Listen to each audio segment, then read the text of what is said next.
you ready for the incredible sound of classic rock? No? Good, because now it's time for Visiting the Village.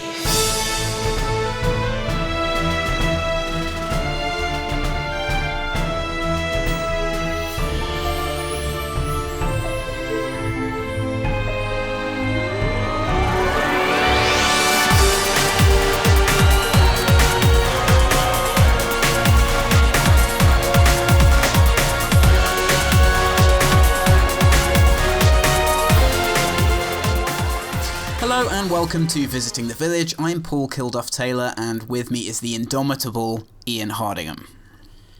Hello Mr. Paul Kilduff-Taylor. I released an expansion pack for myself this week, so I'm hoping you're going to enjoy my new features and added weirdness. Let's get out of this dungeon. It's the top story. StarCraft Pro TLO has written a blog about the development of micro and macro within the game. He suggests that difficult repetitive tasks create space for mistakes, which leads to more interesting gameplay. If a game's mechanics are too easy, there is less space for innovation in multiplayer, he says. Do you agree? Yeah, this was a really amazingly cogent and really interesting, very, very insightful piece by Mr. TLO. Now, TLO's a player, not a commentator, right? He has done some commentary. He's one of the most erudite sort of esports type pro gamers in anything, I think. He does write very well, and this is typical of that.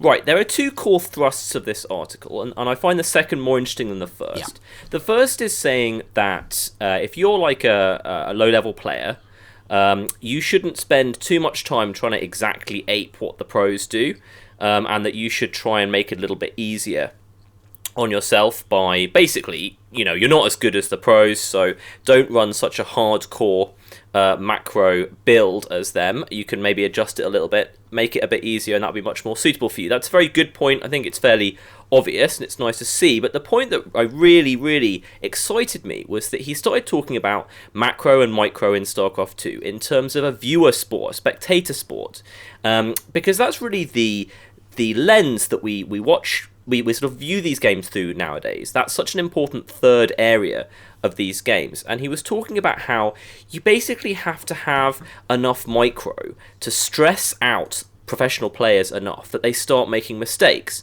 And that he talked about basically there being an ideal level of mistakes, error proneness in a sport to make it the most entertaining to watch, and I completely bought into that. If you think about the very popular sports, like especially like rugby and NFL football, they're really fun when sort of weird things happen, and the things that no matter how good you are, you can't avoid. So I really bought into that. I think that is just completely true, and he really nails it down to attention, which is a big deal in StarCraft 2. If you have to spend time with your camera focused on your base doing macro, then you will miss things happening on the map. You'll miss the start of engagements. You'll certainly miss sort of harassment or stealth units coming in. So what you need are mechanics that force pro gamers to spend a long time with the camera on their base. Now, the problem with that is that a lot of those mechanics can be really annoying. And there's this really difficult balance that you need. Because they're trying to make a game for all skill levels, you need it to not be too annoying for low-level players to sort of be able to do anything, but at the same time be really taxing for pros. So I have a bit of a problem with this difficulty around trying to figure out how hard it should be to do basic stuff. Yeah, one of the things that he was talking about was, I guess it's a new aspect of Legacy of the Void where Zerg players need to basically click quite a lot just to make their creep grow, is that right? So he's talking about lava injects, which are basically, you have an ability on the queen unit, which is next to your base at every time, at all times, and you have to click on her to get the ability to make more units if you do this ability. And lava injects has been in the game all along, and I believe it is slightly more prominent in Legacy of the Void. Okay, so there's been a lot of criticism apparently of this mechanic that it leads to a lot of pointless clicking. Yeah. And TLO's point is that basically the more kind of, in inverted commas, pointless clicking you have, the more stressed out you're going to make the pros and the harder it is for them to concentrate, and it'll lead to some interesting mistakes. And yeah, I can see both sides of that. I mean, I don't want to be stressed out. Yeah. all the time playing an RTS, but then I'm not really a pro level player. I was talking about something that's related to this with visiting the Village Magic the Gathering correspondent Tom Richards yesterday. I think one of the reasons why I think it's much harder to get the difference between the pro area and the amateur area in computer games than it is in any other existing sport or game.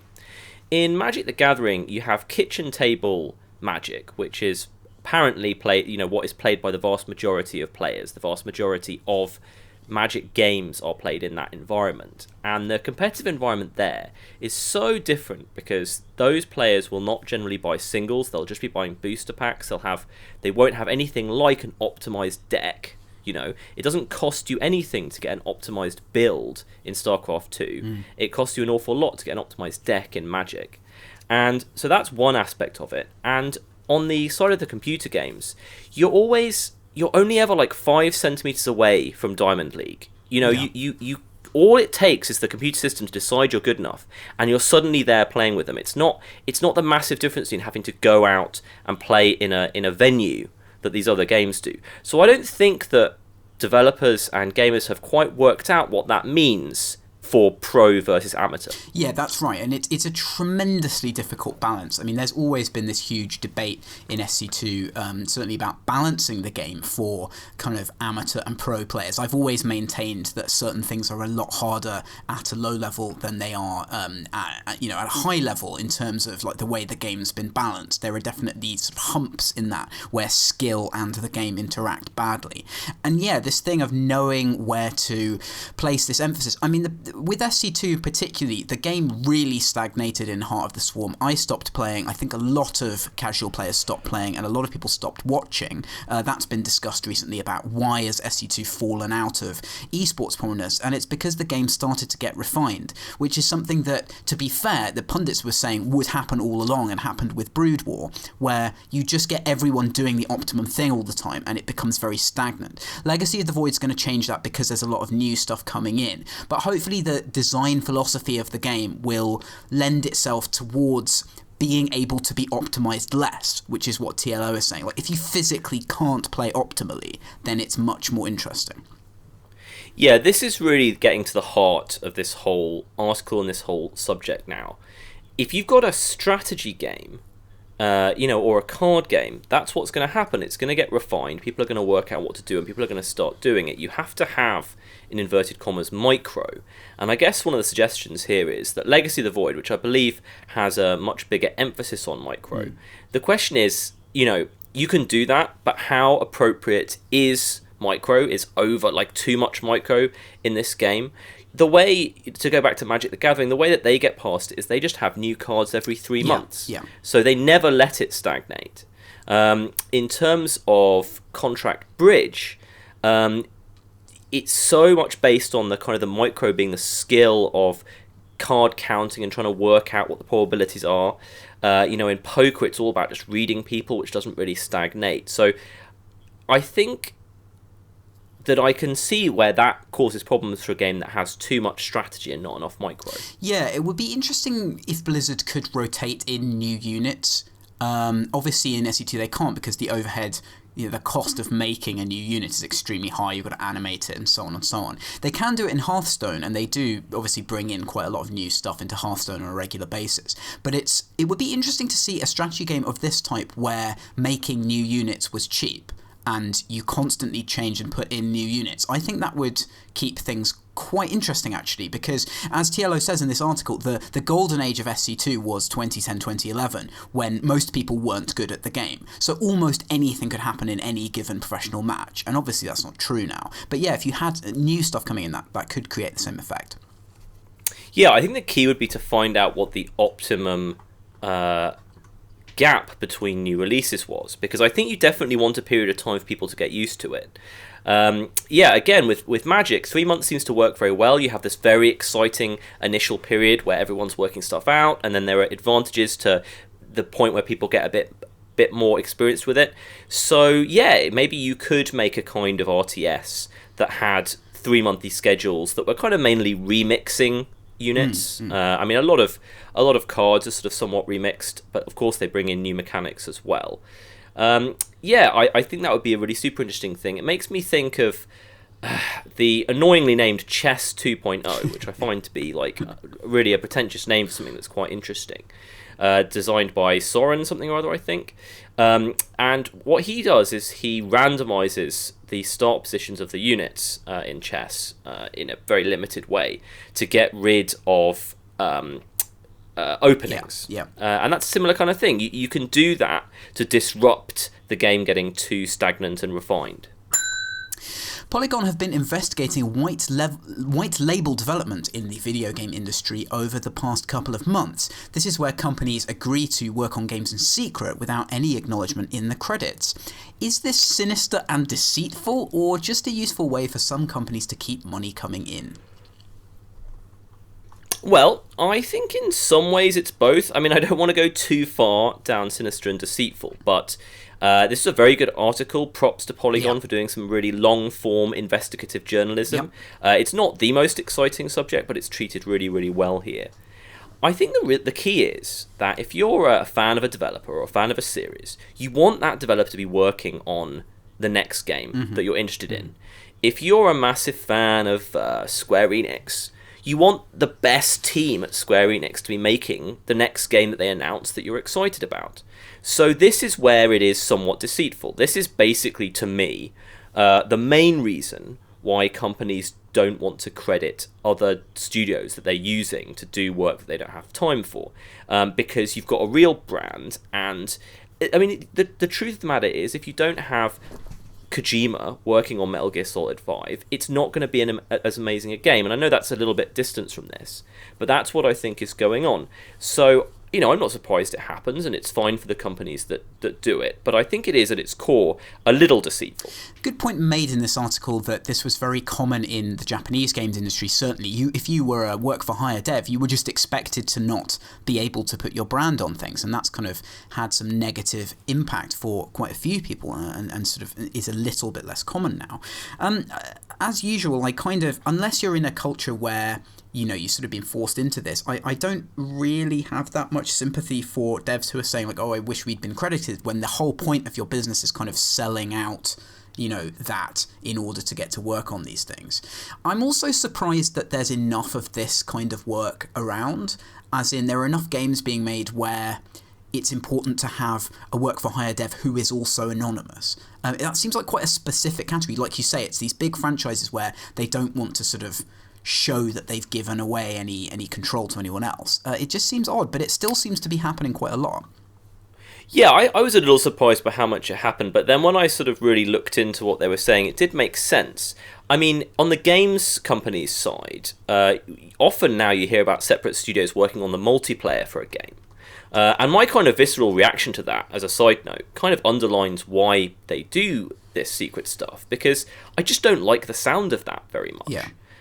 You want to believe that you sort of love or a fan of a certain set of developers, and they're going to do the whole thing of this game anyway. So I definitely understand why people might do it. But then the other large area these companies get work in is for big IP that isn't traditionally games IP. So if a company has a very successful toy line and they want to make a mobile game, they don't want to credit you. They want to imagine it's all within their brand and within their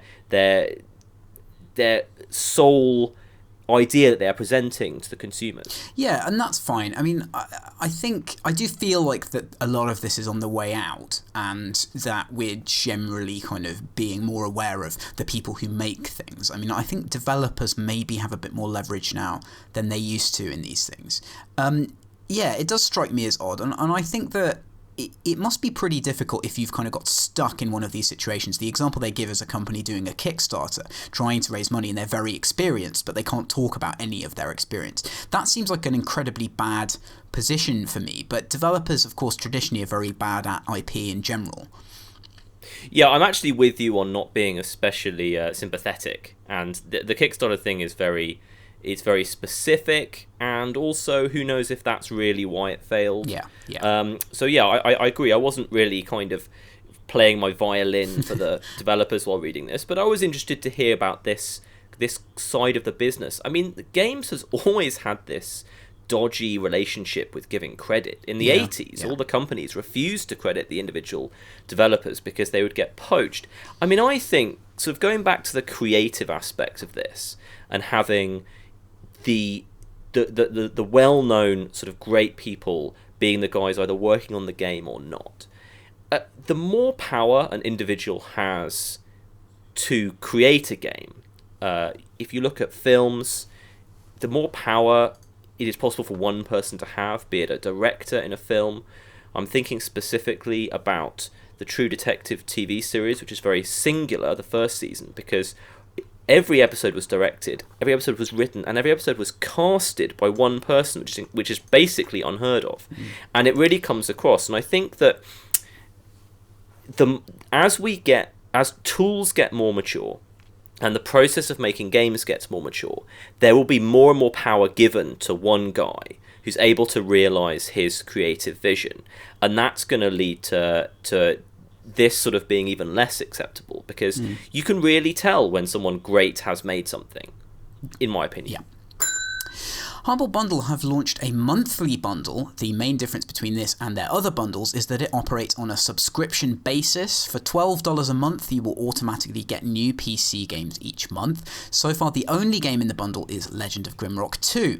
Why should people subscribe to a bundle service rather than picking and choosing what they want? Well, I want to start off by saying that not only is Humble Bundle quite important to us commercially, we're actually also really good friends with some of the guys at Humble Bundle, so it's important to get that out of the way first. This is interesting. I mean, many times in the last month we've been rude about subscription services.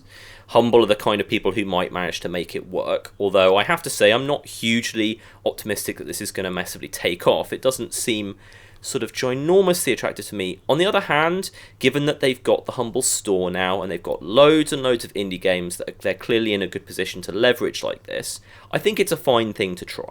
I agree. I think that my problem with this at the moment is that I'm not really sure what the value proposition is, because it just has Legend of Grimrock in, and it's not completely clear.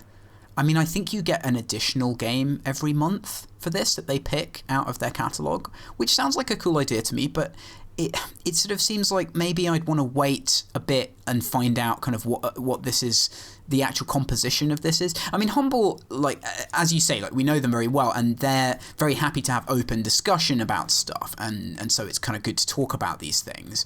I think that they tend to launch things very early and then see where they go. They're a very sort of modern company in that regard. So I think they've kind of thrown this out there, and they're now just going to see what people want from it, what are the criticisms people are going to make of it, and then they're going to try and shape it into something good. So yeah, if it is going to work, they're going to make it work. Yeah, just a small specific here. They have said that the games that are in the monthly bundle will be games that have not been in a previous Humble Bundle. Okay. Which is interesting, and I'm sure that it's not barred from being in a future Humble Bundle, but that'll be important for some people. Yes. The side of this which I think makes more sense than other subscription services is the charity side of it. Yeah. Very, very, very often, giving to charity is a subscription-based affair. The idea that this would be a way of giving to charity and you also get an interesting free game is reasonably attractive to me. I'd need to have a look at what percentage I could give to charity, and I'd try and work out what the right one would be. Yeah. I think nowadays, with the huge number of interesting indie games that are being released, the idea of getting a free weird game is actually sort of more attractive to me than it would have been 5 or 10 years ago, because I actually think that there are quite a lot of games that pass me by now that, you know, if this was just an exciting thing I got every month and got to play, I'd be slightly into that. Right, yeah, this is bringing in curation, and Humble are good people to do curation, so that's very cool. Yeah, and the charity aspect functions very well as it does with their other stuff. I mean, of course, we haven't really talked about PS Plus in the context of this, which does exactly what you're saying, provides you with basically interesting but random games every month, and that's proved to be an enormous success. So there is precedent for a very good, I'd say very customer-friendly subscription service. I think in the past, when we've talked about subscription service, they tend to be very much focused around acquisition. They're about trying to get you to go for it. Whereas PS Plus, I really think, is about trying to get you to stay with it by keeping things interesting, and maybe this will do the same. Yeah, PS Plus. I'm a gigantic fan of PS Plus. Yes. As it currently stands, both as a consumer and as a developer. I really love it. I love my Vita, and I think that to make that work, you might need to have something the stature of the PlayStation, of Sony, have all the different avenues in which they can make money through PlayStation to make that area work. Yeah, I think that the most important aspect of PS Plus that's hardly ever talked about is how every 2 weeks or every month it's a call to action. Yeah. Even if you're completely bored of your Vita, you go on there to get the new free games, and it's currently working commercially for everyone involved. Yeah. We'll see how that develops. So yeah, you're right. I shouldn't miss out PS Plus, because that's kind of, I still think, one of the most interestingly disruptive things that's happened to game selling in the last decade. Yeah, it absolutely is. So yeah, we wish them the best with this, and I am interested to see how it develops. I think it would be good to clear up some of the ambiguity around it, so maybe that's something that they could look into doing. But it's certainly something that, you know, we'd consider as developers and could be very interesting, so we'll keep our eyes on that. Robert Purchase likes getting stuck in games. He thinks that developers can afford to have more ambiguity and less hand-holding, and that by forcing players to learn systems by trial and error, they might engage more deeply with a game. A very interesting article on Eurogamer called Please Let Me Get Stuck. Do games need to allow for more frustration? Right. Well, so the core of this article, and it's something, again, we've talked about relatively recently, is that the best way to learn, often, is to learn through failing in a fun way. And I think drawing attention to this is very good, but it doesn't make it any easier to implement. Yeah. Executing this is extraordinarily hard. It's so difficult to get something that's fun to fail at, and you organically learn while you're failing, and it's so easy to just make people really angry. And to be honest, as much as I thought this was Robert Purchase, but apparently it is Purchase. As much as he is praising this game Kingdom, which he played at EGX and did this very well, he was a bit annoyed by it while he was doing it. So it's really hard to do. We can't all be Mario Brothers World 1 Level 1. This really smacks of what I might term the journalist problem. And the journalist problem is, and developers have this too, that we all play a huge amount of games and we're very game literate. And after you get to that point, you start prizing things that are deeper at the expense of accessibility. Whereas I think a lot of players don't play that many games and don't want things that are initially very difficult, because they will just switch off. They're not as keen on this sort of very difficult to access depth as people who play loads and loads of games. I mean, that does represent a decent-sized market. There are obviously very hard games with no hand-holding that do very well. But I just think, in the main, this kind of thinking slightly excludes people who just want fun from their games. I just basically think that getting someone to learn your game is kind of the hardest bit. You know, unless you've got a game that you can rely that everyone else knows how to play it already because it's in a traditional genre and it's not going very far away from that genre. It's just, I think, the hardest thing, because what's going to work with people is constantly evolving as well. The thing that I find most difficult is that I want people to be able to get into my games easily, but I also want them to have an immediate feeling that the thing that they're getting into is worth getting into. Yeah. And one of the ways you do that is by having a challenge. And kind of balancing that is really hard, and I guess we haven't got it right yet. You know, he's talking about the great experience that he has learning through failing. And I bet everyone who's listening to this has had an experience with a game that's been like that. But I sometimes wonder whether it's a description of something that happened rather than a predictive thing, because you have to have been in the right mood to learn in that way. The game has to have turned you on in the right ways first. You just have to have not been tired at that time. I'm trying to work out what the sort of the best probabilistic model of a tutorial is, sort of trying to deal with all the different scenarios your players can be in, and I'm just not convinced that this is the right one.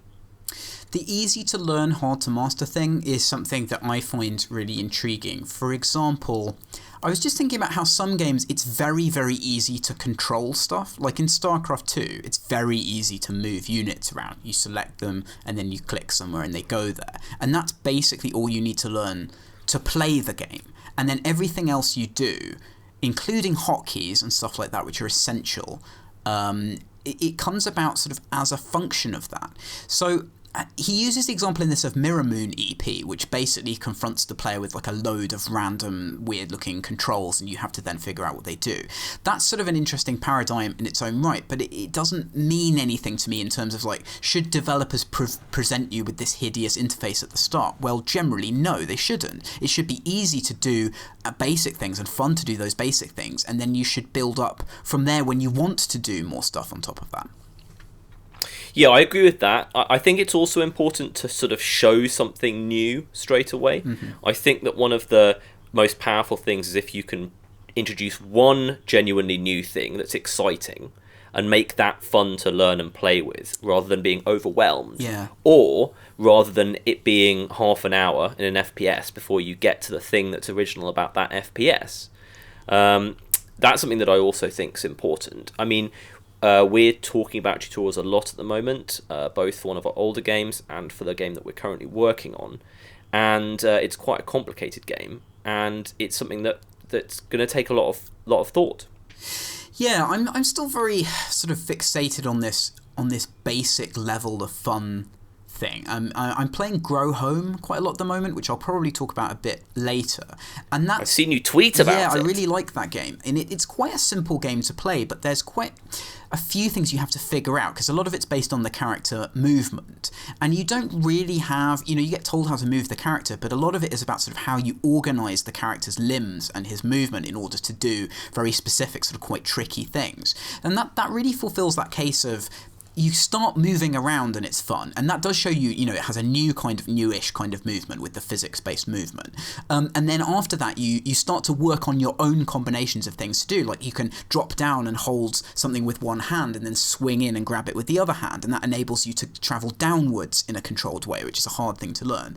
So I think I'm very interested in this way of like guiding people in. But you're right, I mean, having an intriguing new design element early on is a very strong way of getting people excited, but it's not the only way that you can draw people in, and it's not necessarily the only way that you can get them to learn more stuff. Yeah, it's good if you can have fun at the beginning. I mean, a lot of games just can't be fun in the first 2 minutes without a lot of sort of kind of tertiary aesthetic stuff, like a really cool video or something.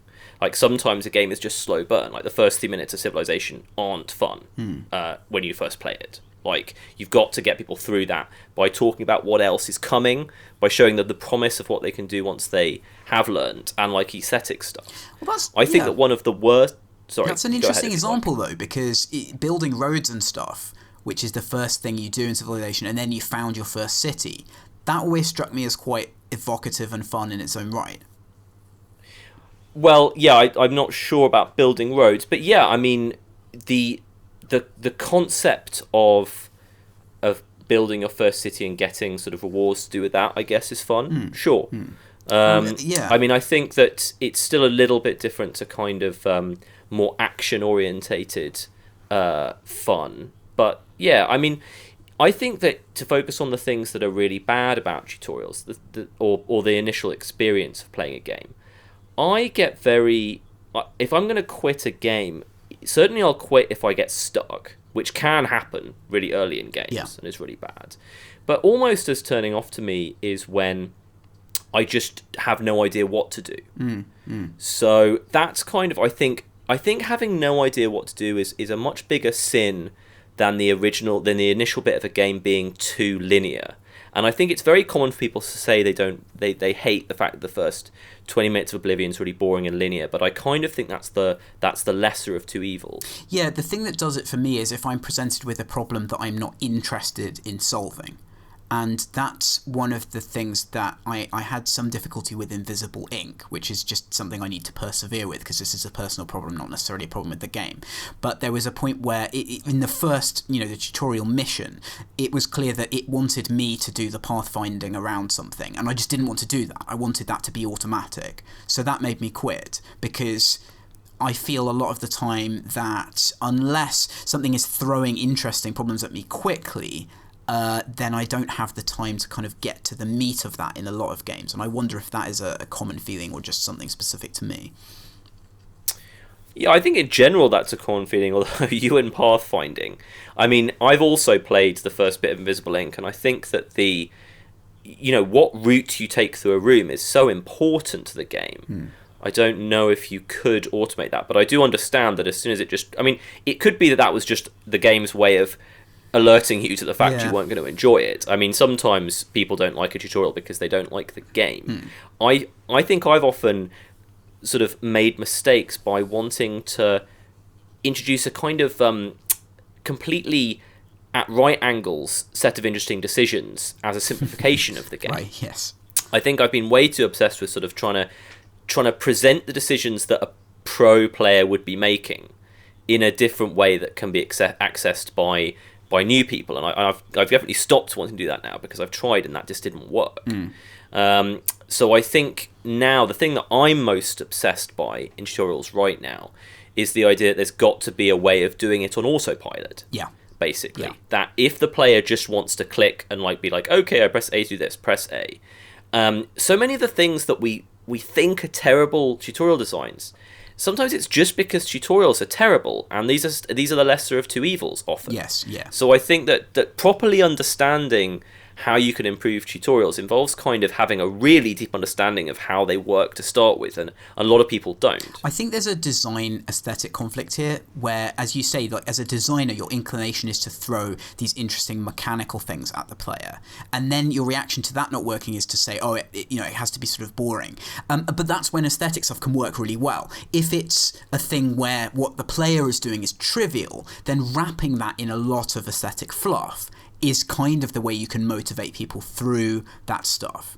And it's definitely, difficult. and that's a problem we're going to have less with the unannounced game we're currently working on, because it has a lot of stuff going on in it that can be reactions to sort of relatively simple things you're doing in a way that Frozen Synapse and Frozen Cortex didn't have that as much, because they were such pared down mechanically, and that was the first thing you were interacting with. Yeah, right. I think a lot of game design is about this interaction between mechanics and aesthetic, and I think tutorials, as you say, are so weird that the relationship there becomes very odd. I mean, the example that everyone used to use was God of War, that had those kind of quick time event bosses as the tutorial, and you'd decapitate this giant monster by learning to move. And I like that. That's such an extreme way of doing it, but it's still quite a good example for me of how you can make very banal things fun by sort of introducing this weird type of design. Yeah, I mean, I have a real subjective problem with that. Just personally, I kind of don't want this sort of massively showy ludicrousness that isn't really in keeping with the thing I'll be doing next. Although in God of War's case, I think it was all in keeping. But kind of getting to know where your subjective stuff, your own personal stuff, isn't helping is really important. And I've definitely happy to sort of admit that one on tutorials. I can't have an amazingly pure mechanically and aesthetically tutorial. It's just impossible, and trying is giving me an ulcer. Excellent. Are there any differences between the cars in Rocket League? This is the most important cultural question of our time. Andy Kelly decided to investigate for PC Gamer and found nothing conclusive. According to the developers, only the hitboxes are different between cars, which seems like a massive deal to me, but some players are certain there's more going on. Is this a big deal in general? I am so excited about this controversy. This is brilliant. This is exactly what my Wednesday afternoon needed. I'm so excited the PC Gamer found nothing conclusive, and I'm so excited that I spent 10 minutes prior to the recording of the podcast watching ludicrously boring videos of different cars in Rocket League going straight forward. So let's address your initial question first. The hitboxes are different. Yeah. Now, I'm almost certain that this would be the hitboxes for when cars hit each other, and not hitboxes for when cars hit the ball. Because if it was the second, that would be ginormously important. And certainly the way it plays, I don't think that's the case. So if that turns out to be the case, I'm going to have a very different reaction to all of this. The thing that I find most bizarre is that it's genuinely inconclusive whether the cars even accelerate at the same rate, which I find weird. How is that inconclusive? We've got 1,000 million programmers or people of high technical skill, and this is exactly the kind of thing they enjoy doing. Can't they work this out? So this thing about hitboxes only being relevant to other cars, this video which I'm now looking at is just cars driving into the ball. Oh no! So presumably, I mean, and also, like, would they really have a different hitbox for car interactions and car ball interactions? Oh, maybe, I suppose. Oh I would make as a designer, I would say definitely, because what happens when the ball bounces off you at a certain angle is going to be so massively important and so massively different to what happens when a car hits you. I was always under the impression that the ball was hitting a basically circular hitbox. That's how it felt when I was playing. Like, it didn't feel like it was hitting a straight edged side of me when it was hitting like just behind like my front left bumper or something. But I'm going to have to research this more if we're going to have a disagreement about it. So this PC Gamer cite this video by one Ed Zeppelin, which seems to show differences in the power of each car's kick, and then it's a long video of him driving straight forward, as you say, into the ball. I mean, yeah, the tweet from the developer says none of the cars have stats. The only differences are hitboxes. So I'm just baffled by, like, I'm absolutely baffled by this. It's, you know, if there's one with a bigger hitbox, then surely everyone should just use that. Well, I mean, again, if it's, yeah, basically yes. I mean, if it changes how the ball is hit off you, then that's absolutely huge. Yeah. And I'm just like getting all in the tank for this being like a controversy we need to have every week on this show. If it's just car to car, you know, in Rocket League, car to car, it's not that important. Like, and it's not very skill based. You know, if it was very slightly different, if I was driving one of the massive truck things or the weird F1 car like things, like that's probably not going to get me that upset. I agree it's weird. I'm just assuming that it looked too bad if they all used the same hitbox. Right, yeah, that might be true. And I did wonder about that, actually, because the cars do need to be very homogeneous, but they also look very different. And it's funny, though, because I remember when I started playing, I picked the van as my car because that was the car that I first saw a good player using, and I didn't know if the cars had stats or not at that point because it's not clear. So I just picked that one because I saw a good player using it. So obviously there's all of those weird biases and stuff that happen with this. Well, I used the van because I imagined it to be the thing that looked the most like the hitbox. I just assumed that all the hitboxes had to be the same, and I assumed the hitbox would be like sort of oblong. So I just chose the most oblong-looking car. Yeah, well, again, that makes a lot of sense. I would be really interested now. We talked about this before. I'd be really interested to play Rocket League with cars that have different stats and just sort of see what that's like. Because I would guess they tried that during development. It seems like something that you would want to try, but also would be extremely hard to balance. I basically think that a game that's as good as this, that does not require any differences in the cars or the units, is such like a beautiful rare animal that it should be like fostered. So while I agree that there'd be probably loads of interesting things by having different cars, I think it's just so rare to have such a perfect game that doesn't need that it's cool to do it when it's possible. Sure. RBS chose expansion packs this week as the topic of their regular roundtable discussion article thing. In it, they discuss their favourite expansion packs as well as the differences between expansions that add new things and expansions that are just more of the same. Expansion packs, Ian Hardingham, expand upon them. I love talking about expansion packs. Expansion packs for PC games in the 90s were often the best things in the world because they were a game that you loved and like a cool new area, and like developers always were like semi-drunk and like had their pants off when they were designing them. They always went a bit too far. Yes. So I've always been really excited by them, and there was a time in the noughties, in fact during the original recording of this very podcast, where it was looking like expansion packs were going to die.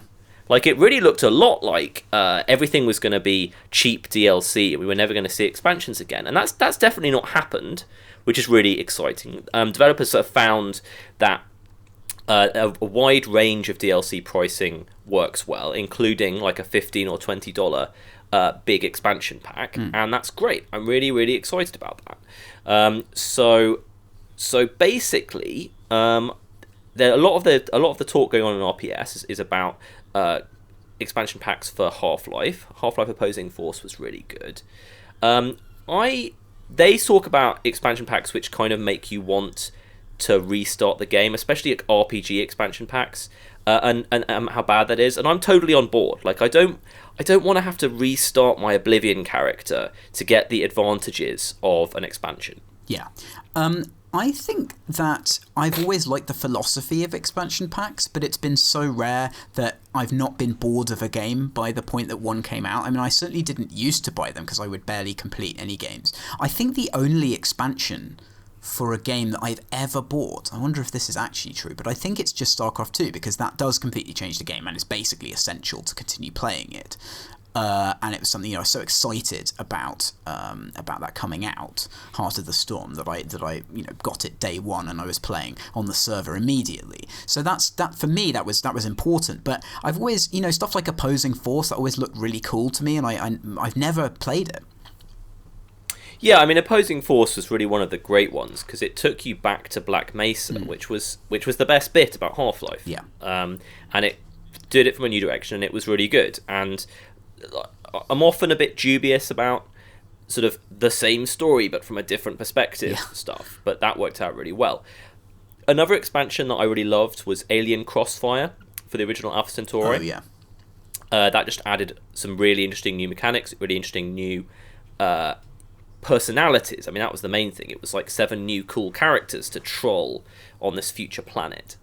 I loved the Magic Carpet expansion pack. It was just a mission disc, but for a game that was sort of as great and as kind of emergent as Magic Carpet, that was exactly what I wanted.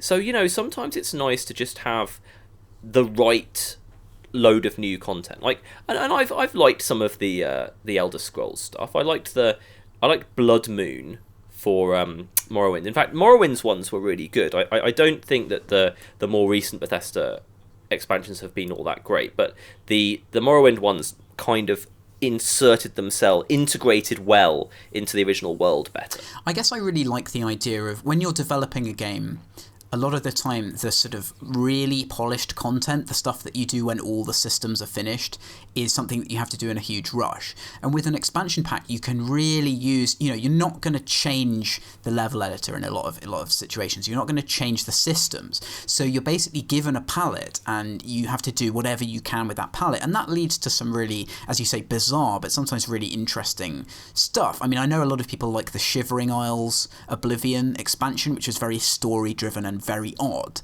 and kind of took the game in this much more bizarre direction. So I've always been attracted to that idea, and certainly development-wise, I mean, I enjoyed working on Frozen Synapse Red because it was a chance to do some weirder stuff with the story.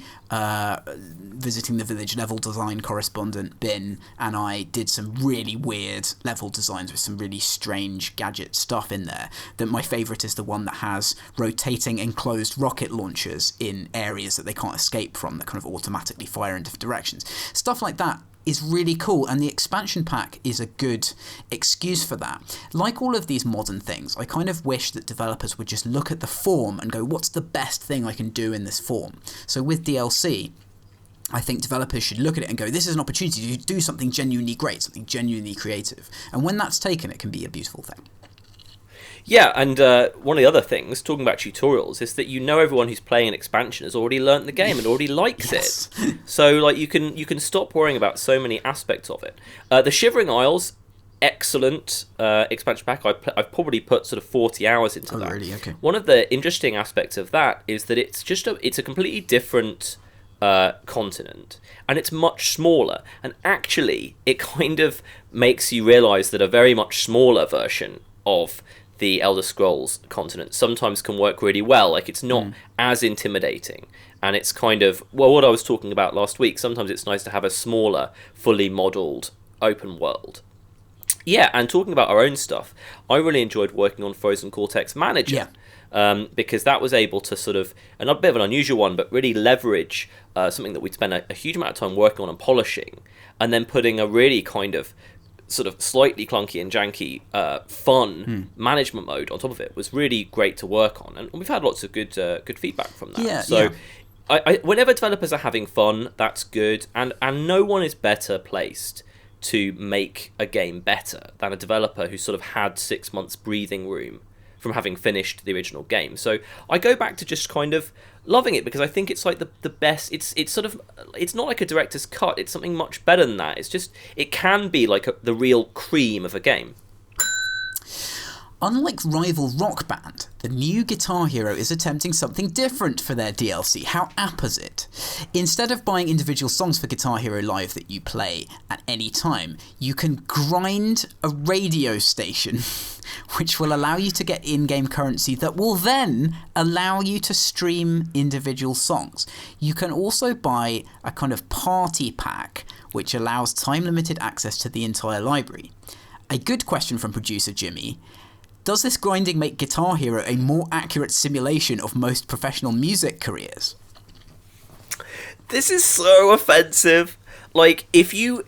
I really think this intro has kind of undersold the main aspect of this. In the old days of Rock Band and Guitar Hero, you would buy a song that you liked for $2 or something, and you'd be able to play it any time. And now they don't want to let you do that. They're not going to let you buy individual songs for forever. You can buy them for a couple of hours or something, and then using one of your grind tokens or something that you've paid money for, and then they kind of disappear. And the whole thing is trying to be like the modern Apple Music, Spotify kind of thing. That they have a radio station which kind of changes what's playing, and it's all very modern and all like really offensive. I'm kind of on board with the party pack thing, the idea that you could pay $5 or something for like an event, you've got all your friends over and you can have access to the entire library. I'm kind of okay with that, but then why wouldn't there just be enough music in the box when you bought this like £200 thing with a drum set and a guitar? Well, I don't know how much music's going to come with it, so there's that. And obviously this Spotify thing, it's like it couldn't be more wrong as an understanding of how this works, because the whole point of those services is that it's free. You can go and you get any song for free, and yes, you pay a subscription for some abstract reason to stream it in the toilet or whatever people actually subscribe to Spotify for. I'm not really sure. Maybe it's to get rid of those hideous adverts which are intentionally bad. Maybe that's why. But it's certainly not so you can pay like 20 cents or whatever the equivalent of this stupid currency is every time you listen to a song, because that's worse than just buying it. I mean, I don't know how Spotify works nowadays. I thought Spotify, like the free thing at some point, was this kind of this feed that you didn't have much control over, and I think that the implication here is that Guitar Hero Live will have something similar.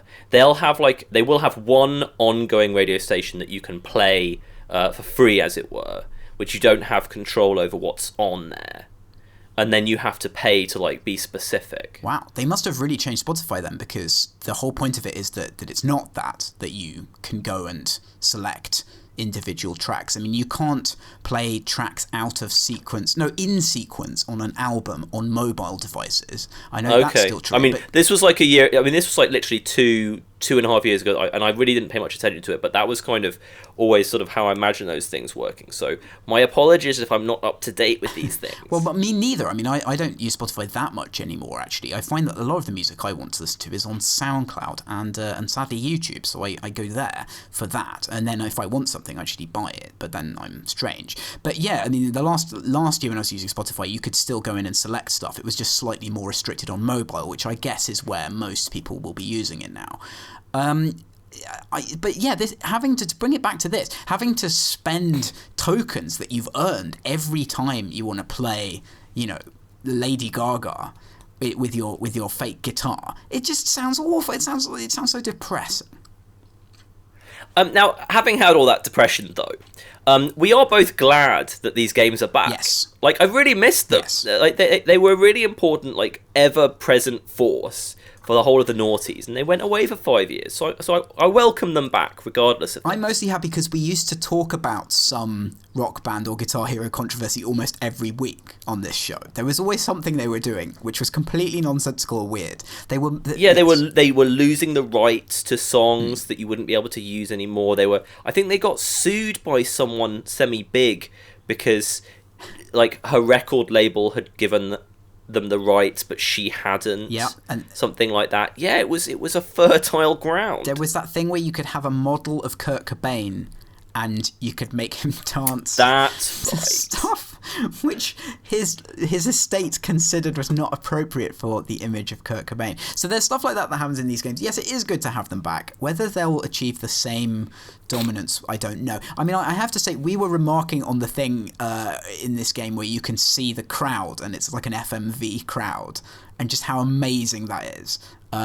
Maybe that's it makes me genuinely anxious just looking at the screenshot, and I'm not really someone who finds people sort of very anxiety causing. I just look at it, it's like what?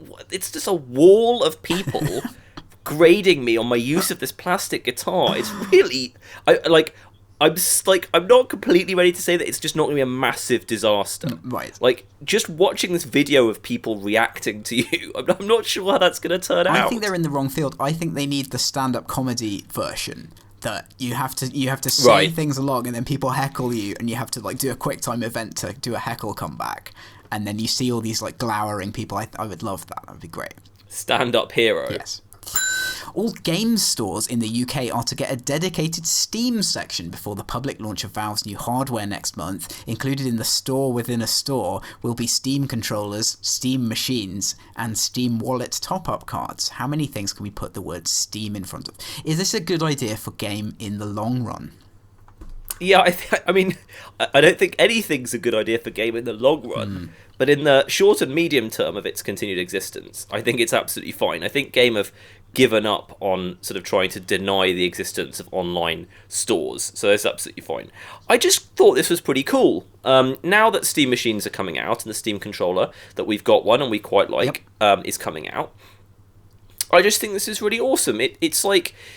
I remember the first time that our local game, I think it was Electronics Boutique at the time, relegated PC games. PC games for the 90s had been in the prime position in Electronics Boutique, and then just one Saturday, I came in and it moved to a smaller section in like a shadowy corner, and I was really upset. And now this is just sort of reflective of how PC games are really important again, and we have to thank our overlords at Steam for that. Yes, I think this is really interesting. I'd like to see the Steam machines and the Steam controller get wider adoption. I do like the Steam controller a lot, actually. It's a valiant effort in a brand new direction, and I've been saying for a long time it would be cool to actually have a good way of playing PC games in the living room, and this, for some games, I think is going to be really good. So if it gets more adoption, I think it's definitely going to encourage developers like us and other more significant developers to work with the Steam controller and make UIs that really suit that. So yeah, I think this is good. Game have had like Steam vouchers in the store for a long time, and I've always wondered if people really buy them. Like, do people go in and they're like, "Ooh, I'd quite like to spend £30 on Steam when I go home. I better express that intention now by buying some plastic." I mean, who does that? It's for a gift, Mr. Taylor, right. Mr. Kilduff Taylor. Right. I have bought many Steam cards as gifts for teenage male acquaintances, etc. It's just kind of an easy gift. Like, right. It's specific enough that it feels like you know them, but obviously they can get whatever they want with it. Okay, well that's fine. That's cool. I mean, again, but yeah, buying it there and then going home and doing it yourself would be a bit silly unless they've got a sale on it. Right. It's slightly baffling to me. I mean, obviously game boxes have been shrinking for a long time. If we shrink down to everything in game is just like a card that you buy, that'd be quite cool. It would be quite cool. It's all very confusing. That you could also battle in some kind of game. Actually, just before we move off this subject, my attention is drawn to this thing that I have. Mm-hmm. There's this tiny little game was selling this tiny little PS4 box, and I bought it. I mean, and it's about sort of about 7 centimeters by 7 centimeters. I bought it because I was hoping I could like put cigarettes in it. Not that I smoke anymore. But actually, it's a gift box for a gift card. Oh. The idea is that you'd buy a PSN card for your nephew, and it would come in this mini PS4, which is pretty bizarre. I have no idea what to do with that. Konami have made FOB insurance available as part of the latest Metal Gear Solid 5 update. For the equivalent of about $2 a week of in-game currency, you are insured against losses from other players stealing your personnel and equipment. Any nuclear weapons you happen to be storing on your FOB or FOB? It's forward operating base. I'm going to go with FOB, are not covered by the insurance. Is there anything else in games that you'd like to insure? I'd like to insure myself against ludicrous levels of DLC. I don't know where this is going to go, man. This is pretty crazy. Yeah. So the whole idea of the sort of the semi-multiplayer in Metal Gear Solid 5, specifically not Metal Gear Solid Online, just something else that launched this week. Okay. You have these extra bases, these forward operating bases, and at any time you sort of set up defenses for it, and you have to store valuable things there. At any time, another player can come and invade them, and if you're around, you can defend them, and if you're asleep, you can't, and you can lose stuff. So look, right, that all makes sense within the world that we live in, but the idea of you being able to insure your stuff, so you pay a subscription to have the negative effects of this multiplayer wiped off, is just madness.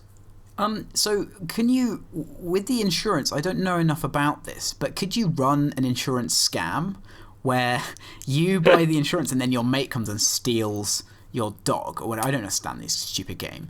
And then they give you $20 of in-game currency? That's an absolutely great question. I don't think then they're going to give you in-game currency, unfortunately, but that is a fabulous question, and I think we should try it. Right, I'm gonna get this game. Everything I hear about this game, it just gets weirder and weirder now. Is this okay? It's too. No, this is not okay. Well, but yeah, I can't. Also, does anything nice happen when you're not there? Because it just sort of makes the game seem very oppressive. If I can come and just take all your shit, Well, I think the answer to that is probably no. Although I think your like automated teams can go and do automated things. Right. Yeah, I actually kind of agree that this sort of starts off sounding quite weird and a bit annoying, but it's actually a really fun mechanic once you get into it. This actually really offends me. I don't know if I've managed to get this across. This idea of it's like insuring yourself against the emotional loss of losing Rocket League matches. It's just like absolutely weird. Like it's part of the game. You pay money to. I'm offended by this. More pronunciation fun now with we're going to go with Net Yarosa. Net Yarosa was Sony's moderately successful hobbyist developer kit program for the PlayStation 1. Basically, a cut-down PlayStation 1 developer kit made notable by the fact it was made available to the general public, albeit for a much higher price than a regular console. Gamasutra published a retrospective of the service recently and spoke to a number of developers who made games for it. Ian Hardingham, was Net Yarosa a missed opportunity for an early indie revolution? I don't think it was, really. This is really interesting to read about this. Net Yarosa, I always called it, but I'm absolutely sure that's wrong. Whatever we're calling it, was always a pretty sexy, somewhat mythical thing when it was out, because it was £700, which is an awful lot of money for what is basically a PlayStation 1 that you can download software onto. And it was in black, which is cool. I really hated the original plasticky grey of the PlayStation for some reason. I loved reading about this. I think the most interesting thing about this story is that the games that you made for Net Yarosa or whatever had to fit in the RAM of the PlayStation 1. So 2 megabyte RAM, half a meg was given to the Yarosa libraries, so you had 1.5 megs to play with, which is a really cool amount to play with. A lot of people found nice workarounds for doing that. They didn't really ship with any kind of software, and people on the private forums had to share code, which is awesome. But there was no way of getting these games out to anyone unless they also had a Yarose and they downloaded at very slow speeds off the website, until PlayStation Magazine started putting them on their cover CDs. So for the first 3 years of the Euros existing, it was such a tiny thing that you had no way of getting it out to the general public. But at this, when PlayStation Magazine started putting them on their cover disc, they had apparently they had a distribution of 1 million copies, which is a huge number of people, and it was such an amazing change for these guys. So I loved reading about that. That's really fantastically cool. I mean, we talked about this before, that the romance of getting your game on a console, I think, is the only motivator here. There's developers in this story talking about the fact that you couldn't burn your game to a disc yourself and all that kind of stuff. It's really kind of obscure, but it's so interesting to go back that far and sort of see that there were some thoughts about letting indie developers actually work on these platforms. The hardware restriction, we've seen all these micro consoles come out. I'm still interested in something that has quite hardcore restrictions, but is kind of creatively fruitful for people. I don't feel like any of them have kind of achieved that particularly well. There was stuff like the GP2X earlier, a few years ago, that had a little bit of that, but it just seems very romantic. Like, a lot of hobbyist stuff I find a bit alienating, but this, I can really imagine someone wanting to do this. Yeah, definitely. I mean, it's definitely a hobbyist thing. Yeah. I mean, if you wanted to make games, you should be on the PC, even back then. I mean, especially given the limitations and the cost of this, you could probably get a perfectly good PC and have a much wider audience. But of course, it's cool because it's on the PlayStation. But again, it's a hobbyist thing. And it was making me reflect on the nature of a lot of hobbyist game developers communities, where what's most exciting to these guys is how tiny the scene is and how limited the possibilities are. That's what's really exciting to a huge number of hobbyists. I think it's almost sort of fundamental to the whole idea. You're in a very artificially limited environment, and you're going to do your thing within that artificially limited environment, because competing out there on the massive internet with the fact that you can do anything on the PC, that's pretty. That's just a different thing. It's nice sometimes to just be given a much more limited environment. So I really enjoy that. I mean, the original question, could it have been an early indie revolution? Well, I mean, not at the price and not without any ability to actually distribute it. Yeah. It's not talked about enough, and I mean, the question I really have is, why was it so expensive? Because I do not believe it cost that much. I think Sony were worried that it was going to undercut their dev kits. Oh, yeah, that's a very good point, actually. Yeah, I hadn't thought of that. I mean, there's always this thing where in these companies, when someone suggests, let's open something up, there is this very immediate need to justify it commercially. So I guess by saying, they have to pay all this money to do it, then, fine, we can write that off as this sort of obscure product. That's sort of something that washes a bit better. It's certainly, back then, than just saying, let's open this up and we'll see what happens. That's not a very kind of commercial angle on these things. Yeah, it's amazing how long it takes big companies to work out, and small companies and everyone else, to work out what the right rules are for the always evolving and accelerating internet. And yeah, back then the idea of allowing a bunch of unwashed people who weren't going to pay their subscription fees to get their games on the consoles was really bad. And it's in retrospect, it is kind of amazing that XBlig was the first time that any kind of sort of really free mass market thing was done in that direction. Right, so that's the end of that. And Ian's Magic Corner and Paul's Smash Corner lie vacant this week, so we shall move on to games... Actually, I do have a small Ian's Magic Corner. Really? It was not in the show notes, and therefore is invalid, but I will permit you anyway to... it better be amazing. Amaze me. It's not particularly amazing. I'm just going to write "I'm sorry" in the show notes now. Yes, this is a very, very short thing. It sounds like the new, very much free-to-play version of Jewels of the Planeswalkers, which is the Magic the Gathering sort of more casual, more entry-level product, which is now just called Magic Jewels, is not doing very well. From all available data, although I actually haven't looked on Steam Spy, although that might not be that useful for this, I'm not sure. There's almost no one playing online, and it's only recently released, and it's not doing very well. So myself and our correspondent were talking about that quite a lot and trying to work out what's going on. Magic Online, which is the sort of the hardcore version of Magic that has its own free-to-play, well, not free-to-play, but has its own microtransactions and money system, is doing fine. But it's interesting because Duels of the Planeswalkers was originally supposedly very effective in getting a lot of new people playing the paper version. Right, so I guess maybe they've made something that succeeds in appealing to nobody. If it's not got the core players and it's not got the beginners, it might have just been mistargeted.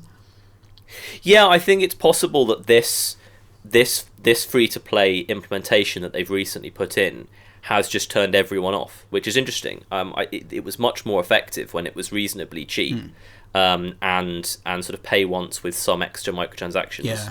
Like 2013, 2014 one. You would think free-to-play, though, would work extremely well for this kind of game, so there must be something really wrong happening. They're very married to the idea of boosters, booster packs, packs of 15 cards, being the core sort of item of currency, unit of currency. They're very, very obsessed with that idea.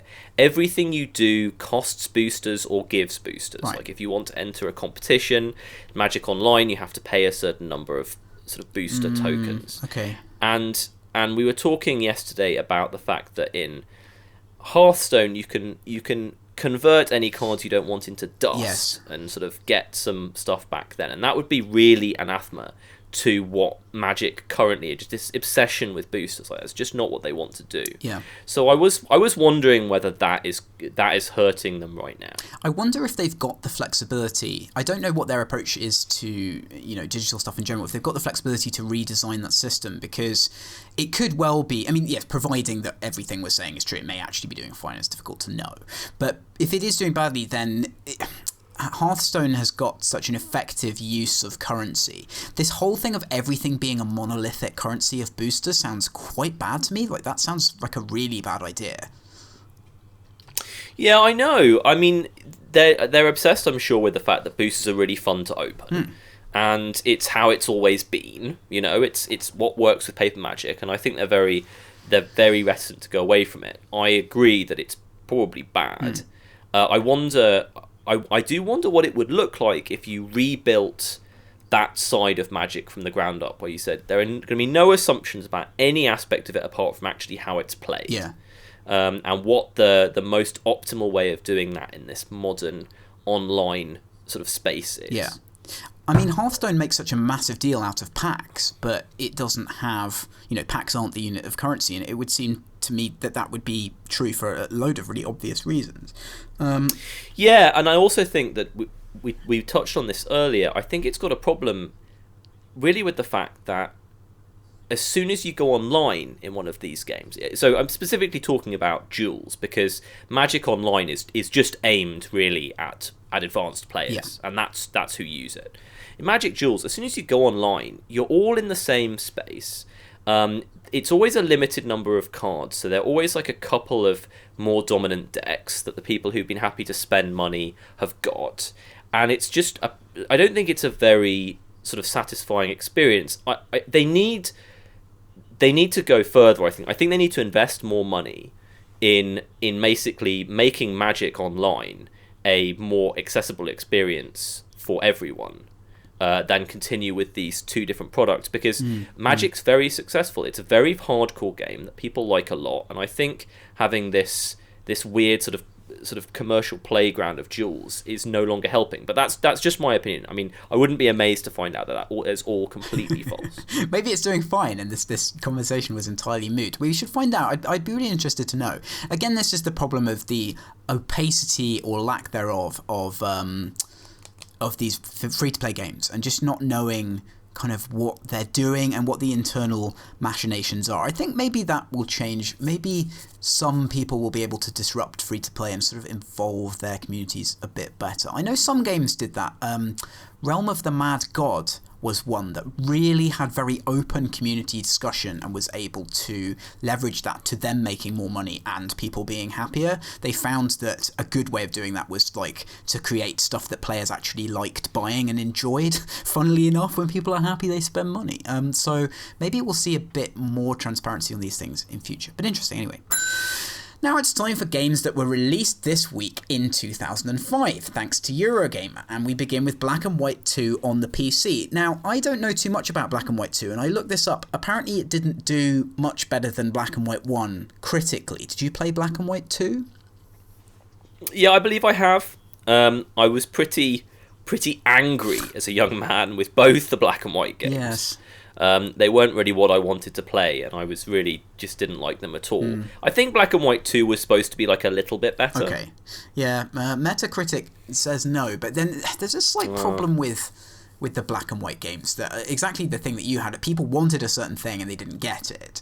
Yeah, Black and White 1 got a lot of good reviews as well, and I think it was sort of... I think it was like a shared delusion amongst the magazines at the time. It was really actually bad. I remember playing that game with you when it came out, Black and White 1, and it was actually bad. And we were in the context of, we were massive Bullfrog fans, unbelievably so. We would have liked almost anything they did, and it really wasn't very good. Title Bout Championship Boxing 2005 on the PC, FIFA Manager 06. I want to stop you there because there's something very exciting about this. This is Title Bout Championship Boxing 2005. So I don't know why they were releasing that in 2005, since, as other games on this list will show you, you have to call it the number of the year after the one that you're releasing it in. So bad move, Title Bout Championship Boxing. Okay. FIFA Manager 06 on the PC. Sniper Elite on the Xbox. Now, they missed the previous week with all of the other Sniper Elites. Poor lonely Sniper Elite Xbox. Yeah. Kingdom Under Fire Heroes on the Xbox. Now, this is an interesting game. It's kind of an RTS, but it has that like individual unit control in third person. And I watched the video for this, and all the voice acting is like one guy, and it's, you select all the archers, and he goes, "Archers are ready to fire," and it just, the whole thing is like that. It's really weird. And again, not on any other platforms. We start to see a theme with mono-platform AA games in this period, just being super weird. So Kingdoms Under Fire. Geist on the GameCube, which is a sort of slightly horror-tinged FPS that looks absolutely shit. Yeah, I'm looking at a screenshot for it, and it, as a lot of GameCube games does, it tells you what the context-sensitive buttons are currently doing. And in this screenshot, the two things you can apparently do, one is crouch, and two is dispossess. Okay. So that's what this game is about. Nintendogs on the DS, which was a huge franchise, the birth. I never actually played Nintendogs. No, I never played it either. I really hated it, and it was kind of the mainstream side of the DS just starting, and I should have realised then where it was going. Yeah, but certainly I was negative on it at the time. I liked the game Dogs with a Z on the PC when that came out. That was actually pretty good. You had these... Yeah, I had that, and Cats. And the sequel. They had one with weird aliens as well. The aliens one was really cool. I had this thing that had like a trumpet for a face, and it would go around trumpeting, and it was really disturbing. I really liked that. So they should have made it more like that. Those games were cool. Someone needs to bring that back, indies. Virtual Pets. Go on, off you go. Taxi 3 Extreme Rush. This is such an asinine name for a game that I haven't looked that up. I don't know what that is. Is it just being a taxi? It's not even Crazy Taxi. This is completely... Oh, I was going to make a terrible joke there and I won't. It's completely standard Taxi. Tim Burton's The Nightmare Before Christmas, The Pumpkin King... on the GBA. There seem to be so many of these Night Before Christmas games that come out on a random spread of about 2 years around this time. Never played any. Dark Watch on the Xbox and PS2. This is a very overtly horror FPS, and it looks weird, and also weird platform choices. No PC release for Dark Watch. Brothers in Arms Earned in Blood's a boring World War II FPS. Hotel Giant 2 on the Xbox and PS2. Now, this is a management game that seems to just have got a console release at this point. I didn't know that you could get like weird management games on the PS2. But you can. Yes. No, you're quite excited I about know. this. That's good. Wow, yeah. Well, I didn't expect this to hold us up. NBA but Live maybe- 2006, Spartan Total Warrior, and Tiger Woods PGA Tour 2006. We should talk about Spartan Total Warrior for a second. I cannot believe this was 9 years ago.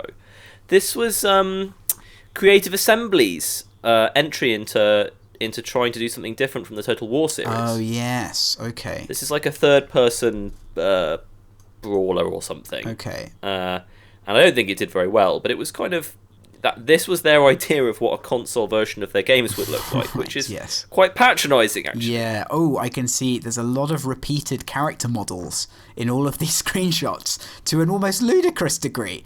There's one which is just like the same dude copy and pasted 10 times. Yeah, Spartan Total Warrior. Wow, that was a disaster. Yeah, you can get away with that when you've got like a god's eye view of an Right, RTS game. You can't, not so much when it's a third-person brawler.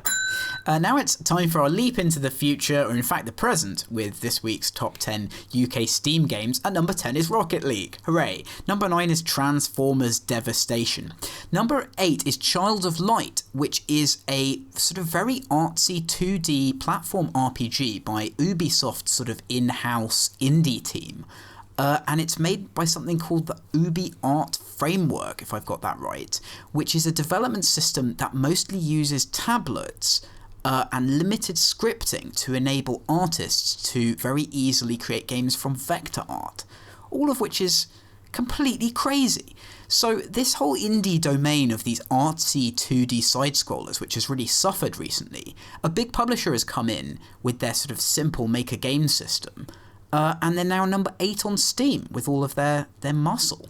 So Wow, we need to keep an eye on that. I mean, I'm not sure we need to make it easier to make random indie platformer games, but we'll keep an eye on that one. I find this very odd, and it's something I'd like the press to talk about a bit. Number 7 is Metal Gear Solid 5, The Phantom Pain. Number 6 is Fallout 4 Pre-Order. Number 5 is Counter-Strike Global Offensive. Number 4 is Grand Theft Auto 5. Number 3 is This War of Mine, which has leapt back in there with 60% off. Number 2 is Prison Architect at 33% off, and many congratulations to Introversion for finally reaching version 1.0 and also having a lovely, enormous boost to their sales again from reaching the full version. I didn't know that they'd ever do it, but they have now managed. Yep. Sort of friends of ours, but hopefully now they can afford to pay us back for the drinks they owe us. do they? I don't even haven't been holding a grudge. Ark Survival Evolved at number 1 with 33% off. It cannot be toppled. Neither of us have played it still, so we're not qualified to talk about it. I think I'm going to play it on Christmas Eve. Nowadays, I like choosing one of these games to play on Christmas Eve. This will be my Christmas Eve game. Sounds good. Okay. That's enough of that, and on to your listener questions. And regular listener Ian Hardingham raises the topic of insider trading in daily fantasy sports with this DraftKings controversy. So would you like to give me an intro to this? Yeah, this is actually really interesting. I think you'll have a lot to say about this. Basically, so just to be really, really super clear, daily fantasy sports is where you, for any sport, we're talking about American football here, but it's baseball, it's soccer, it's everything. You have a salary cap, and you pick players and you get points based on what they do on that given day, usually. When you basically choose what kind of competition you want to go into. Usually it costs between $5 and $25 to enter a competition, and it can be anything from a one-on-one competition where you pay $5 and you'll win $9 if you win, and you'll get nothing if you lose, to having 10 people, 40 people, 1,000 people, 10,000 people. The way they present it is kind of how much money do you want to win. Okay. So you can win $1 million if you win one of these big competitions. Now, the way that you win these things is basically you have to choose players that happen to do well and also have not been picked by very many other people. This is similar to a lot of competitions that are a bit like this, where how well you do is kind of a combination of how good your lineup is and how unique it is, because that's just basically what ends up winning. So this is a super interesting thing where there are two major websites that do this in the States, DraftKings and FanDuel.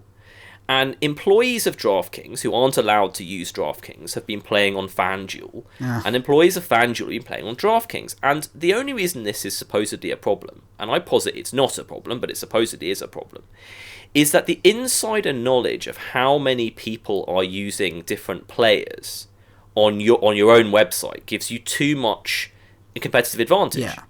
Well, I mean, I think that's a legitimate gripe. I wonder what kind of gambling companies do with this, because I bet there's some internal knowledge you might get if you're part of the book or you're part of a specific. Well, I don't know the answer to that, but I would actually bet that they just wouldn't be allowed to gamble at all. That's right. Like, I mean, I think that should probably be the case here. Yeah, and both companies have got a temporary order since this story broke, saying that their employees aren't allowed to use fantasy websites at all. Yeah. I mean, I guess you could get some competitive advantage here. I still think it's sort of... I'm still not overly convinced it gives you much of a competitive advantage over the serious players. Yeah. I mean, sure, it gives you an advantage over all the people who are just, like, choosing the people whose names they like. But it's kind of interesting. A lot of people want this to be a bubble, this whole thing, Oh, really? Okay. This daily fantasy sports. A lot of people are really bored of it and they want it to be a bubble, and it just doesn't look like a bubble to me. It looks a lot like online poker to me. Yeah. In that it's something that is inherently very fun. That if you are someone who takes it very seriously, you can earn a small amount of money doing. Yeah. You can probably earn $15, $20 an hour doing this if you're good at it.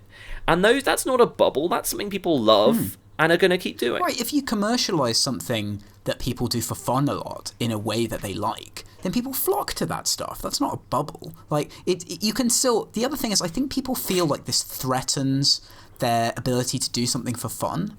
And it absolutely doesn't. Like, that's just a complete perception. Maybe people talk about this more than they talk about just general fantasy now, in some way. But actually, it just seems totally fine to me. I mean, yeah, the one thing that interests me here is that it's mutually assured destruction for both DraftKings and FanDuel. Like, it's really Right. in both of their interests that there's no cross-site play. So that's quite funny. It means the whole industry will shut this down, which I think is good. I mean, as you say, maybe it doesn't give you that much of an advantage. It seems like it might do, but it's the perception, isn't it? Like, you don't want there to be sort of nasty people cheating the system when you're playing these things. No, sure. I mean, it's a bad story for the industry.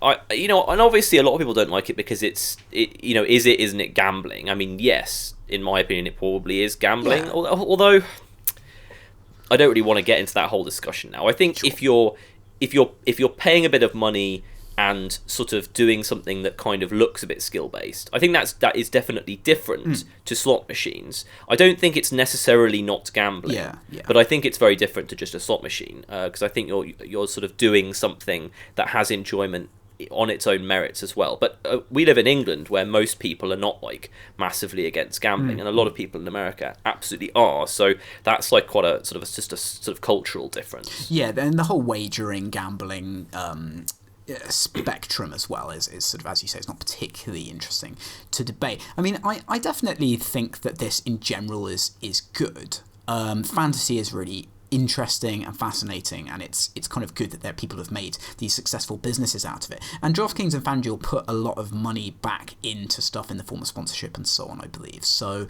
yeah. Yeah, the way that I might start doing this, so I've recently got much more into college football. And college football, there are a lot of one-sided games. Yeah. And that's often where gambling is sort of the best, because it can just give you a random rooting interest. And honestly, what an awful lot of people do is they take a game they know nothing about and they just go, I want to bet on this aspect of it. Yeah. And they don't know anything, and they don't even particularly pretend to know anything. It's just so they can start watching it and just start cheering randomly. Yes. For one side, because they've got something invested. So I'm sort of mildly tempted to start playing daily college fantasy, because I can just like invest in a couple of players and just be like, yeah, he just did something cool. So that's okay. That is definitely okay. Another question now from regular listener Ian Hardingham. And Ian Hardingham asks, what if fighting game characters were like sportsmen and they became free agent IP if they aren't used in a released game for 3 years? I just think that's a good idea. Yeah, you're always talking about when is X announced for Smash Brothers, and I saw about this new Street Fighter character being announced for something like that. I was just thinking, what if there was this bizarre bylaw that any character in a fighting game that wasn't used by a new title could be used by any other company in their stupid fighting game. I love it. Like, I just like to see sort of, some BlazBlue character get sort of picked up, because the idea would be that they were dropped somehow because they're not good enough to be in the next Street Fighter or the next BlazBlue. They get picked up by some third-rate fighting game company or by some weird indies, and you just see the most bizarre collection of characters with all sorts of old PlayStation 2 era art for them. I would love a game where you're the agent for like some ludicrous character that has like 15 heads and then can explode, and you have to like... Oh, that's a great idea for a game, being a fighting game character's agent. Yes, that's what... Right. Let's do that. Let's not mention that in public in any forum. Okay. Then Newhouse writes, number 1, how did you guys meet and how have you remained partners this long? We met Tinder. Yes, we met at school. No, it wasn't Tinder. We met at school. How have we remained partners this long? I think we're both kind of very oblivious to our own character flaws. And we just don't change. The amount I drink definitely helps me get over dealing with you day to day. Yeah. It just seems to work. Just one of those weird things. Number 2, I think I've heard both of you say now that you're not fans of third-person combat games. It wasn't determined it's a third-person combat game. Thank you, Jeremy Paxman. Well, yes, it was. It was a weird one, though. We needed it to be... You couldn't really make that game in first person, and the idea for the sword was like the main thing. The sword and flying around the terrain were the two things, weren't they? I'm pretty sure that it started life actually as a first-person game. Did it? And that didn't work. Right. So, I mean, a lot of the things that Determinants was trying to do, or that I was trying to do with Determinants, were reactions against the things I don't like in third-person combat games. Like, it was meant to be sort of more about space and kind of like direct spatial skill and less about learning combos. But yeah, I still really don't like third-person combat games. No, me neither. Toby Pinder asks, what's the most shameful microtransaction/DLC you ever spent money on and why? I think mine is probably... I spent some money in Second Life on a suit for my character when I was going around sort of interviewing people, and also I got involved with spying at one point, and I thought it would look bad if my character had just the default clothes. So I think I spent like $5 or $6 on like a really good suit and weird hair for my character, so I looked like I'd been playing the game for longer. It's probably quite shameful. That's a good story. I'm pretty sure that the only sort of microtransaction DLC I've ever spent any money on was like the full set of cards for Jewels of the Planeswalkers 2014. I don't think I've have I spent money on anything? I really don't think that I have actually. I've bought like a few. Oh, I bought a couple of New Vegas things when I was restarting it a couple of months ago, and I wanted to have like some cool starting guns. Okay. I guess that was mildly shameful, but I'm just like I'm generally so against that kind of thing that I don't get involved with it. The Root of All Evil on Twitter asks, when is Visiting the Village coming out for Super Smash Bros., which is just like a trash question. And the answer to that question is next week. Alec Meir says, what one thing does the games media at large most misunderstand about development? Now, this is a very interesting and quite a difficult question to answer. I'm going to go with, I think the games media doesn't understand that developers read it to get information. And I've had this debate with a number of journalists. I've said that when you criticise an aspect of a game, it would be good if you could criticise that aspect specifically enough that the developer can derive information from it. So, for example, saying that the menus are bad is not information that a developer can use to make a better game. So I think that to us, a professional writer and someone who plays a lot of games, writing considered feedback, well, not feedback, a considered opinion about our games is something that we really get very rarely. And we do take some information from that, so I think that might be it. What are your thoughts? Yeah, and Alec does tend to write some of the most insightful reviews that tends to drill down into why something isn't working rather than just saying it's bad. Yeah, I spent quite a long time trying to work out if I had anything for this. I mean, I think that people who play games, you just engage with games in a very different way to people who design games, or the game that they are designing, not necessarily other games that they are playing. And I think it's generally tough to put yourself in the other person's shoes in a lot of ways. But I couldn't really think of anything that was that sort of profitable for journalists to understand more. I think nowadays they do kind of understand the process pretty well. I mean, and also, this is kind of a weird point, but games journalists are also making a creative product. They're making a review. And I know that journalists often read the comments because it's one of the only places they can get feedback on their sort of produce, and obviously their feedback is a massively important part of the feedback on our products. So there's some similarities there. I think that there is also... You're right. This has improved a lot in recent years. I mean, many journalists are actually doing development now, so they have some good experience, and I think developers are better at communicating. So there's much more understanding of process. I think there's still a few things around. One of the things that slightly bugs me is multiplayer server population for indie games. I think journalists will sometimes come out of the great gate and criticize that immediately as a negative when there's basically no hope of an indie game having a good multiplayer server population at launch unless it's already hugely successful.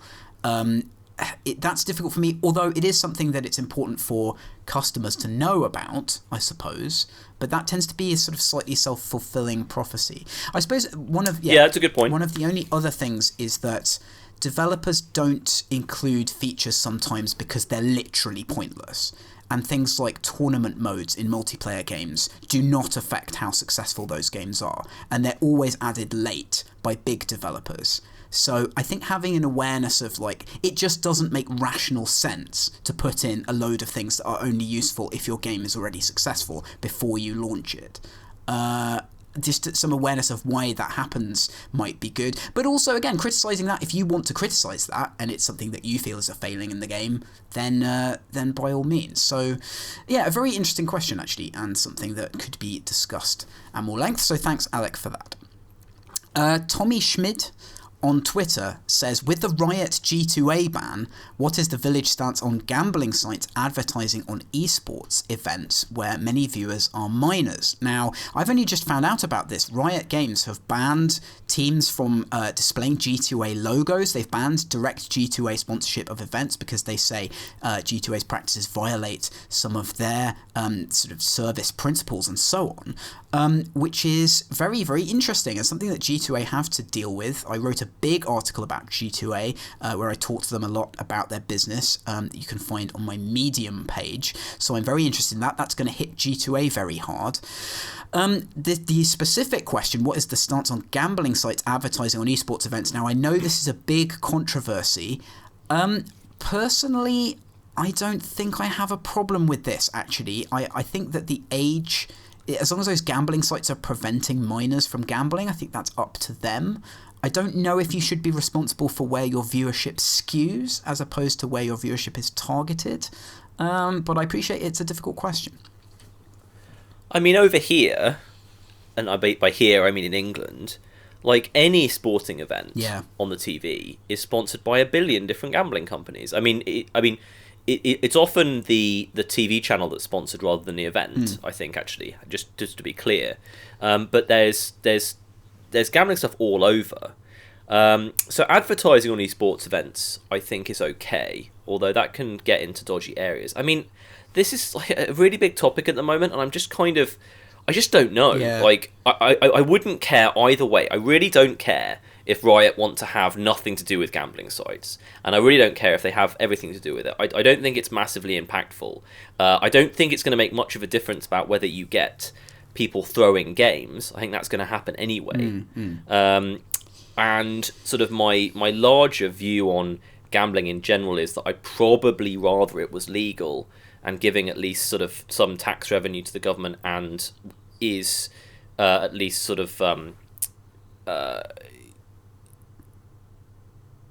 the government is at least keeping some kind of control over it than it was illegal like it is in the States. So that's just my own personal opinion, but I just don't really mind. Yeah, I personally think this is an area for advertising standards regulation rather than it is for these companies. I mean, gambling is fairly cemented as this slightly looked down upon but generally acceptable form of adult entertainment in this country, and as you said before, I know it's different in America, but if that's the status socially, then it's really about how you regulate gambling advertising as a whole rather than esports stuff specifically taking an interest in it. I mean, if there weren't enough people in the audience to make this advertising worthwhile, as in if the audience was genuinely really young, then it wouldn't be worth their while. I think the esports audience is pretty diverse, specifically for things like CSGO. Yeah, it's all very well talking about kids, but kids watch baseball too. Right.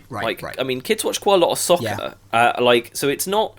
I mean, I suppose pro gaming would skew significantly younger, but I'm not. But it certainly doesn't have more in terms of pure numbers. No. Of minors watching. I'm also fine. Like some big esports personalities have got really angry about this, and they've said they don't want it. To me, that's fine. Like if people in your community are saying that they don't want it, they have the right to do that, and you have the right to respond or not respond as you see fit. So people are allowed to have their opinion on this, and whether esports in general wants it. I slightly feel like it's going to be inevitable.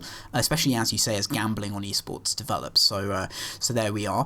Another follow-up question from Tommy Schmid. He says, what do you think about the basically gambling, in inverted commas, chests that Valve are pushing for cosmetics in CSGO and Dota? Now, this ties into what we were saying the other week about the value of these aesthetic items. I don't know too much about this. I think that the secondary market for stuff is not something that they have to be particularly responsible for, I would say. Yeah, I mean, although I think what's going on here is that you are allowed to.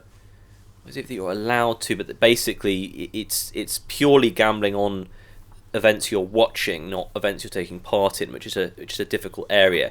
I need to research into this some more. I mean, I think that this is not Valve sanctioned. Yeah. And I do not believe that the idea of these chests is to allow gambling, but maybe we'll take this back up next week when we've had a chance to look into it. Yes, I think we need some more information here, because I do think that there are some of these rare drops and stuff that might contain certain things that are kind of coming from Valve themselves, and he says that they're pushing them. So yes, we shall follow up on that. An interesting question. That's the end of that. Now we descend into the luxurious warmth and comfort of the television and film lounge area, where Ian Hardingham is going to discuss the movie extravaganza and cultural nexus that is the Age of Ultron. Well, I was sitting here looking at our show notes, and I thought, well, I watched this last night, I better put this in there. I really liked it, which I was stunned by, because not only am I really not a superhero film guy, I actually quite liked the first Avengers, and I'd heard almost universally that the second one was much worse. And I don't know whether it was because I was had some beers last night, or if I was just in the right mood for it. And I will admit to fast forwarding three different parts of the film. But what the kind of the cogent thing I have to say about this is that superhero films have now got so crazy that they're starting to be interesting again. Like, they're starting to play with expectations and with what an action film's plot is going to be like. And I was surprised several times during this film with where the plot went amazingly. And again, I was probably half asleep, but and the action was absolutely great, and the CG was brilliant. And I'm like a massive... I sound like such a mainstream guy here, I'm sorry. But I'm a huge cinematography guy, and there is a great shot right at the beginning where Captain America, of all people, is driving his motorcycle into a forest, and he chucks his shield, and just the way that the camera tracks that. And then there is a completely different kind of action sequence in an Eastern European city, and they have like loads and loads of different kinds of great cinematography, and I was just like, I really liked it. I can't remember if I've seen this, even though now you've described like 3 or 4 different things that happen that would seem to be Right. quite distinctive. I genuinely can't remember. Is this the one where they have the big fight in the city at the end, and there's like, I can't. Like the Hulk is riding around on a they both thing. have a massive fight in the city at the end, which is bizarre, and both were completely boring. The first one, the bad guy is the slightly wet-looking guy, and in the second one, it's a bunch of robots voiced by James Spader. Oh wow. Again, I actually can't remember. I think you probably haven't seen Okay. this second one. The one I saw, it just kind of started and it assumed that you knew who everyone was, but maybe they both do that as well. Like, Yeah, no, they both do that. I And also, and it's got a lot of really good actors in it. Well, at least like 4 really good actors in Right. it. I mean, at some point, and I'm a pretty big Robert Downey Jr. fan, I'm a pretty big fan of whoever plays the Hulk as just a pure actor. And there are a couple of other good performances. And sometimes when you get like that level of just really, really, really quality sort of Hollywood actor, I don't mean amazing Broadway actor or anything, it can make a pretty big difference. I find these just so baffling because they don't seem to have any. They just seem to be like a completely episodic sequence of slightly odd things happening and like dialogue quips. They're like a kind of hyper version of 80s action films where they just cut out everything that they think is boring, which means plot development, which those films were bad at anyway. And they just have like an action sequence, and then they have like a weird confrontational bit of very stylized dialogue, and then another action sequence, and they don't really explain anything. I think it probably is only the first one that I saw, and it was just absolutely bewildering. Like, there was no reason for anything in the film to happen. And So that's all completely accurate, and I think the humour really didn't hit in either of these films for me at all. But why I like these, and I don't like the vast majority of superhero films, although I do like Iron Man 1 and 3, the vast majority of other superhero films are they're often a bit slow, and they're just kind of predictable, and they're not interesting. The thing about the Avengers films is they've got so much to put in, and it's such a fundamentally, like, completely inappropriate cast of things to have in the same film. Yes. That it ends up being weird in an interesting way. Okay. Like, it can't be boring because they have 5 different stars that have to be completely different and have to have their own screen time. And so they're forced to try and do something different, which is what I want to see. yeah, it just seems like it's like you sort of cram all this stuff into a gun and you just fire it into the audience's head, and then that's kind of how you do it. I am still alienated from these things. It's a dumb summer action film. I want to be clear that it's not like a film that I think, I still think it's a 3-star film, for instance. I don't think it's a 4-star film. It's just, for that, I enjoyed it. And it reminds me a lot of Fast and Furious 7, in that with the state of CG now, and the state of also these kind of big ensemble casts, the level of insanity of what happens in the action sequence in these films is just like accelerating into like just massive insanity. Well, on that note, I think it's time to go. Thank you very much for joining us. Please do so again next week. You can also follow us on Twitter. I'm Mode7Games. He's Ian Hardingham. Goodbye. Goodbye. That's it, children. Time for bed. Don't forget to pay us a visit at www.visitingthevillage.com.